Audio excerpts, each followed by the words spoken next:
নমস্কার বন্ধুরা, খুব সকালবেলা প্রচুর বৃষ্টি হচ্ছে এবং ছাতা মাথায় দিয়ে আমাকে দেখতে পাচ্ছেন, আমি ক্যামেরা বন্দি হয়ে গেছি।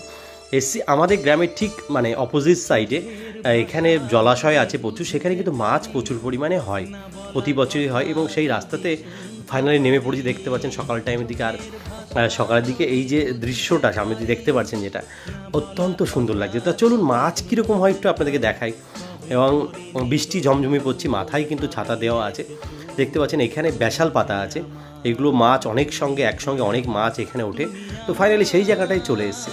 এবং এক ভদ্রলোক, কিন্তু এই ভদ্রলোক যদিও অপরিচিত, এর আগে যারা ছিল তারা পরিচিত ছিল। এই ভদ্রলোক কিন্তু এখানে ব্যাশাল পেটে দিয়ে মাছ দেওয়ার জন্য, এটা কিন্তু মাছ রাখার পাত্র, যেটা নেট দিয়ে পুরো ঘেরা রয়েছে চৌকো করে।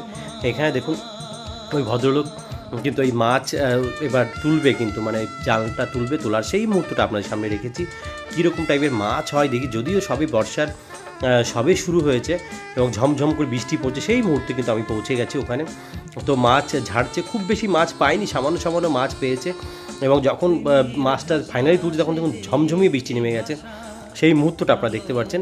এবং এই দেখুন ওই ভদ্রলোক সামান্য কিছু মাছ পেয়েছে, এই মাছটা কিন্তু এর মধ্যে নেটের মধ্যে খুব একটা কায়দা করে, বেশ সুন্দর করে কায়দা করে মাছগুলো আস্তে আস্তে সামনের দিকে এগিয়ে নিয়ে আসছে। এবং এই দেখুন মাছটা এর মধ্যে ফাইনালি ওই দেখুন অল্প কিছু মাছ পেয়েছে, ওই দেখুন ফেলে দিল।